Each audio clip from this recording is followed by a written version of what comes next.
Even brief exposure to heat and humidity can speed up moisture loss and paddy deterioration. Proper handling during loading, transport, and unloading is essential to minimize damage from friction and impact. Advanced shipping containers and vacuum packaging can help mitigate these challenges. However, many small rice farmers and exporters lack access to such technology and infrastructure, impacting the overall quality of exported wet rice. Investing in quality control systems, cold storage, and specialized logistics networks focused on wet rice exports can help address this issue. Logistical costs for transporting wet rice are high due to its bulky nature and tendency to degrade quickly. Paddy rice has a much lower value per ton compared to other crops, further reducing profit margins for exporters. Poor road and port infrastructure in major rice-producing regions also raises transportation costs. Rice exporters have to compete with wheat, corn, and soybean exporters who receive subsidies and incentives due to the higher valued-added nature of their crops. Governments and international organizations should provide subsidies, tax exemptions, and loans specifically tailored to overcome the logistical hurdles faced by wet rice exporters. Price volatility and oversupply are also persistent challenges for wet rice exporters.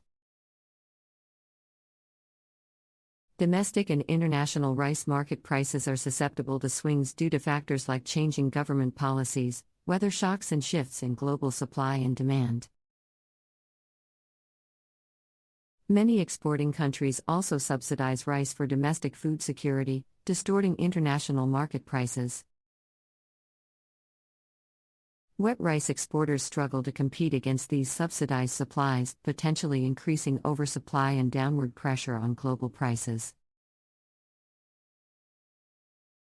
While difficult, addressing overproduction and developing stable pricing mechanisms between producers, exporters, and importers can help mitigate price volatility risks. Value addition through milling and parboiling offers an opportunity to boost profitability and steady demand for exported wet rice. Milled and parboiled rice commands premium prices compared to raw paddy, accommodating higher logistical and storage costs. However, milling requires large capital investments in specialized equipment and technologies. Governments can provide incentives and technical assistance for smallholder farmers and cooperatives to set up community rice mills and processing facilities, enabling them to capture more value through partial or full value-added rice exports.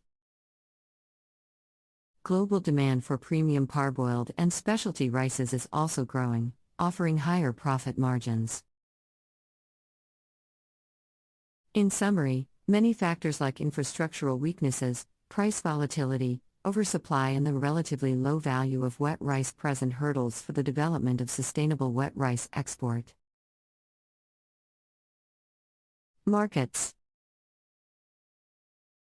However, targeted policies and investments focused on quality improvement, logistical solutions, market information systems, and value addition through milling can help transform the wet rice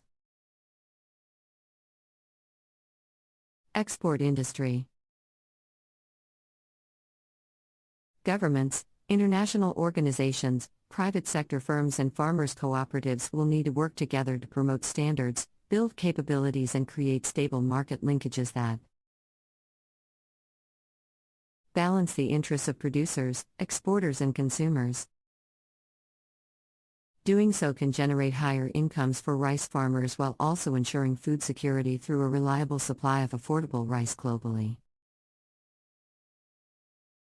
The wet rice export market is influenced by a variety of market conditions, including global supply and demand, trade policies and regulations, and weather patterns. In recent years, there has been a growing demand for rice exports, particularly from developing countries in Asia and Africa.